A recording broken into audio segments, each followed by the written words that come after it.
O meu trabalho é sobre a COSIT número 65, de 1º de março de 2019.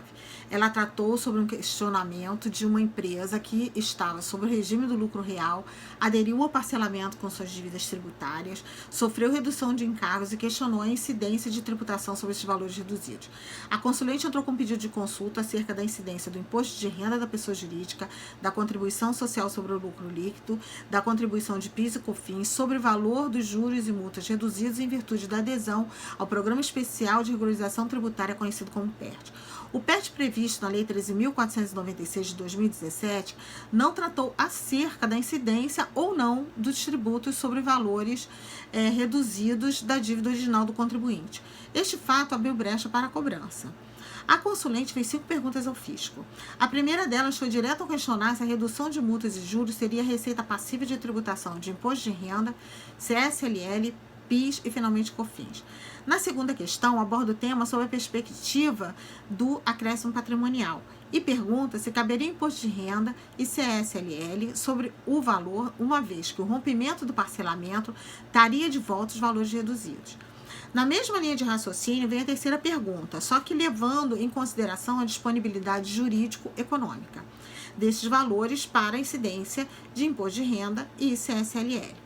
Pois, caso houvesse o rompimento, os valores reduzidos seriam trazidos de volta. Seguindo essa linha, vem a quarta pergunta. Na hipótese de serem desconsideradas as 2 questões anteriores para afastar a incidência de imposto de renda e CSLL, qual seria o momento em que teríamos o aumento patrimonial, bem como a disponibilidade jurídica e econômica, ou seja, quando devo ofertar essa receita à tributação? E para concluir, questiona se a redução de juros e multas pode ser considerado ingresso financeiro. Ou melhor, se haveria característica de ingresso novo e positivo, ensejando incidência das contribuições sociais de PIS e COFINS. Vou direto às respostas oferecidas pela COSIT. A resposta oferecida levou em consideração o tratamento contábil destes valores, assim, diz em primeiro lugar, que no regime do lucro real, os valores de juros e multas compensatórios reconhecidos como despesas a seu tempo e que foram reduzidos pela adesão, logo revertidos ou recuperados, integram a base de cálculo do imposto de renda de pessoa jurídica.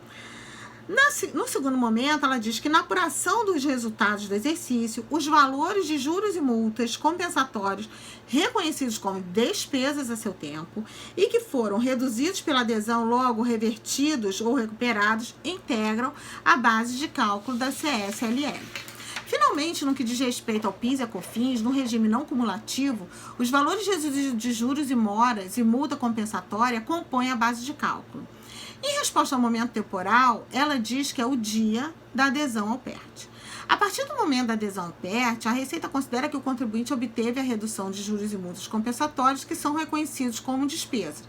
Dessa forma, se revertidas ou recuperadas, devem ser incluídas na base de cálculo para fins de incidência tributária de imposto de renda e CSLL. A Receita Federal já tinha um posicionamento considerando a remissão ou perdão de dívida acréscimo patrimonial, a solução de consulta 17 de 2010, que consignou esse pensamento e que não tinha força vinculante, pois apenas a partir de 2013, com a Instrução Normativa 1434, que as decisões emitidas pela COSIT vincula contribuintes e fiscalização. Por esse motivo, essa solução de consulta ela tem muita relevância, uma vez que a carga tributária não é desprezível, de imposto de renda em torno de 34% e 4,65% de PIS e COFINS, se não for receita financeira. O primeiro fato que chama atenção é a classificação do tipo de multa pela Receita, uma vez que o contribuinte foi silente sobre a natureza da mesma e por previsão legal da Lei 8.891 de 95, no seu artigo 41, parágrafo 4º, as multas compensatórias repercutem na base de cálculo do imposto de renda e da CSL. As multas punitivas não são dedutíveis. A questão não está pacificada no CAR. Julgamentos a favor da tese do contribuinte, outros a favor do fisco. Em julgamento a favor do contribuinte, do acordo 3402, 00402, o CARF diz que a remissão não gera incidência de PIS e COFINS.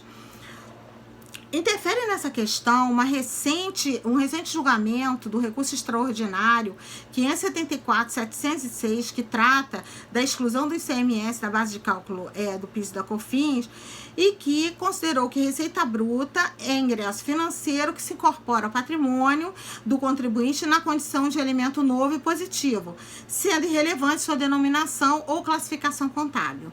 A questão já foi judicializada, a empresa impetrou um mandado de segurança e obteve uma liminar favorável justamente com base nesse precedente do STF.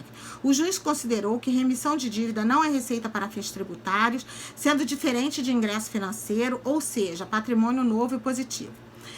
Dessa forma, o nosso posicionamento é que o perdão de dívida, no perdão de dívida não incide imposto de renda de pessoa jurídica, não incide CSLL, não incide PIS e COFINS, porque não é ingresso financeiro e não decorre das atividades econômicas da empresa, além de não ser um ingresso inaugural.